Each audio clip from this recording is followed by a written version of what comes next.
नगरपंचायत नगरपालिकांची मतमोजणी 21 डिसेंबरलाच होणार। नागपूर खंडपीठानं निर्णय सुप्रीम कोर्टाकडून कायम ठेवण्यात आलाय। नागपूर खंडपीठानं स्थानिक स्वराज्य संस्थेच्या निवडणुकीसंदर्भात 2 डिसेंबरला पार पडलेल्या निवडणुकीचा निकाल आणि 20 डिसेंबरला होणाऱ्या निवडणुकीचा निकाल एकत्रित 21 डिसेंबरला देण्याचा निर्णय दिला होता। या निर्णयाला सुप्रीम कोर्टात आव्हान देण्यात आलं होतं। यावर सुप्रीम कोर्टात सुनावणी सुरू झाली।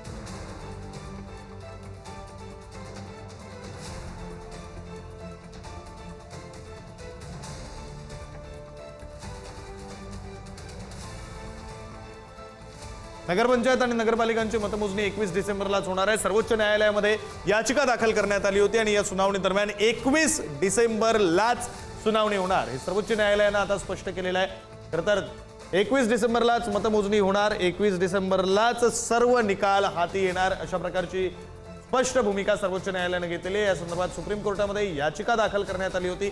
खरं तर आधी झालेल्या निवडणुका आणि 20 डिसेंबरला होणाऱ्या निवडणुका यांचा निकाल एकत्रितपणे 21 तारखेलाच व्हावा अशा प्रकारचा निर्णय न्यायालयाकडून देण्यात आला होता आणि त्याविरोधात याचिका दाखल केली होती। आता सर्वोच्च न्यायालयानं तोच निकाल कायम ठेवलेला आहे। 21 डिसेंबरलाच मतमोजणी होणार आहे। प्रतिनिधी शिवाजी काळे आपल्यासोबत जोडले गेलेले आहेत। अधिकचे तपशील त्यांच्याकडून घेऊया। शिवाजी, काय नेमकं न्यायालयामध्ये घडलं? न्यायालयानं हा निकाल देताना आणखी काही निरीक्षण नोंदवलंय?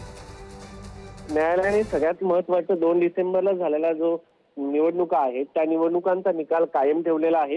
दुसरा मुद्दा यामध्ये असा आहे की जर काही कारणास्तव 20 तारखेला निवडणुका झाल्या नाही तर या निवडणुकांचा निकाल 21 तारखेलाच लागणार आहे। कारण ज्या 2 डिसेंबरला निवडणुका झाल्या होत्या त्याचा निकाल हा 21 डिसेंबरला लागणार आहे। नागपूर खंडपीठाचा जो निकाल होता त्याच्यामध्ये कोणताही बदल या ठिकाणी करण्यात आलेला नाहीये। मात्र सगळ्यात महत्त्वाचं हे आहे की समजा जर 20 तारखेच्या निवडणुका काही कारणास्तव ज्या पद्धतीने 2 तारखेच्या निवडणुका वेळापत्रकामध्ये बदल झाला तशाच पद्धतीने जर काही बदल झाला तर भविष्यामध्ये 21 तारखेला 2 तारखेचा निकाल जो आहे तो लावणं बंधनकारक असणार आहे। दुसरा मुद्दा यामध्ये सगळ्यात महत्त्वाचा आहे, या संदर्भामधील ज्या काही निवडणुका होणं बाकी आहे त्या 31 जानेवारी पर्यंत पूर्ण कराव्यात असे निर्देश देखील सर्वोच्च न्यायालयाने दिलेले आहेत निवडणूक आयोगाला।